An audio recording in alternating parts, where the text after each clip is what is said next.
तब सिद्धांति कह रहे हैं जन्मापर नामनः स्वस्वबुद्धि भावापन्न प्रकृति संयोग विशस्यैव अत्र संयोग शब्दार्थत्वात् योग भाष्ये व्यासैः तथा व्याख्यातत्वात्। करेंगे यहाँ पर संयोग का मतलब एक साधारण संयोग होता है। तो बात पहले भी आई थी, कौन सा संयोग? हाँ, सामान्य संयोग नहीं। सामान्य संयोग तो सबके साथ रहता है क्योंकि प्रकृति विभु है, तो उसका सामान्य संयोग तो सबके साथ रहता है। लेकिन यहाँ पर जन्म अपर नामनः, जिसका अपर नाम क्या है? जन्म है। वो जन्म नामक जो संयोग है वो कैसे होता है? स्वस्व बुद्धि भावापन्न प्रकृति संयोग विशेषस्यैव अत्र संयोग शब्दार्थत्व। यहाँ पर संयोग विशेष यानी विशेष संयोग कहा है, सामान्य संयोग नहीं। सामान्य संयोग तो प्रकृति का सब जीवों के साथ, मुक्त सकल जीवों के साथ रहता है, परंतु महदादि के रूप में जब वो प्रकृति आती है तो स्वस्व बुद्धि भावापन्न, अपने अपने बुद्धि से, सबके व्यष्टि बुद्धि अलग अलग है। महदादि का जब यहाँ प्रकृति कार्य रूप में जब आती है, कारण प्रकृति से बंधन नहीं होता, ये ध्यान रखिएगा। कार्य प्रकृति से बंधन होता है। तो कार्य प्रकृति का ना बुद्धि, तो सबके व्यष्टि रूप में अलग अलग बुद्धि है। समष्टि रूप में तो बुद्धि एक ही है हिरण्यगर्भ की, लेकिन वही कर्म की विचित्रता है, सबकी अलग अलग बुद्धि व्यष्टि बुद्धि हो जाती है।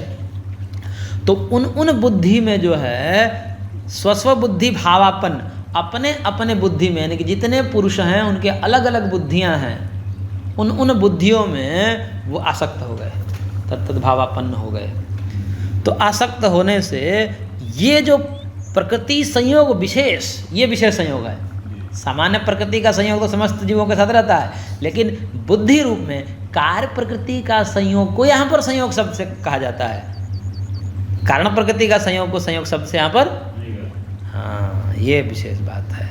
इसलिए वो दोष नहीं आएगा जो आप दोष दिखाना चाह रहे हैं कि प्रकृति तो व्यापिनी है, वो तो उसके साथ तो सकल पुरुषों का संयोग हो ही जाएगा, और संयोग हो जाए तो मुक्त पुरुष भी बंधन में आ जाएंगे। तो नहीं आएंगे, उस प्रकृति का बंधन के कारण संयोग नहीं कहा जा रहा है।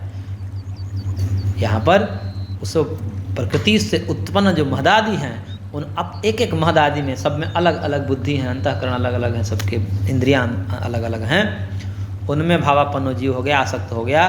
तो ये जो संयोग विशेष है, इसी को यहाँ पर संयोग शब्दार्थत्वात्, संयोग शब्द का अर्थ है। और इसी को व्यासदेव ने भी, भाष्यकार, योग भाष्यकार ने भी ऐसे ही व्याख्या की है।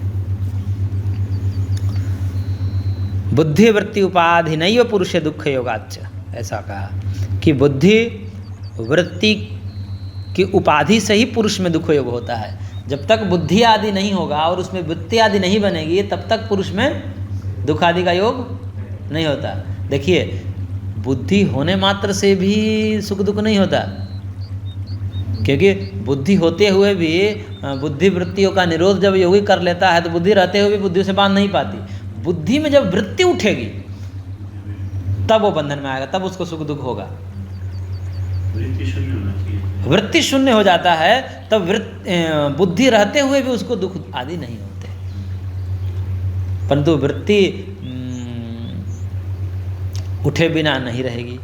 जब तक बुद्धि है तो कुछ देर तक तो योग बल से योगी लोग उसका निरोध कर लेते हैं, परंतु बुद्धि त्रिगुणात्मिका होती है। त्रिगुणात्मिका होने के कारण सत्व रजतम का स्वभाव होता है, ऊपर नीचे होते रहते हैं। तो कब तक सत्व की स्थिति में रहेगा? वो नीचे आता ही है। इसलिए समाधि भंग होती है, और समाधि भंग होते ही फिर वैसे ही सामान्य मनुष्य की भांति सुख दुख होगा उनको। इसलिए बुद्धि में उत्पन्न जो वृत्ति है, उस वृत्ति के औपाधिक योग से ही पुरुष में दुख का योग होता है। इसका मतलब कि बुद्धि वृत्ति ही पुरुष के बंधन का कारण है। तो बुद्धि वृत्ति के लिए बुद्धि चाहिए, और बुद्धि जब प्रकृति वैषम्यावस्था में आएगी, साम्यावस्था से वैषम्यावस्था में आएगी, तब बुद्धि का निर्माण होता है। क्योंकि प्रथम विकार जो है प्रकृति का बुद्धि है, तत्व है। तो इसलिए कौन सा संयोग विशेष को यहाँ पर कारणों कहा गया है? बुद्धि आदि के साथ स्व बुद्धि भावापन्न, वो भी कौन सी बुद्धि? वृत्ति युक्त बुद्धि, वही दुख का कारण है। वृत्ति निरोध वाली बुद्धि कारण नहीं है, क्योंकि वृत्ति निरोध हो जाने पर योगियों को दुख नहीं होता है।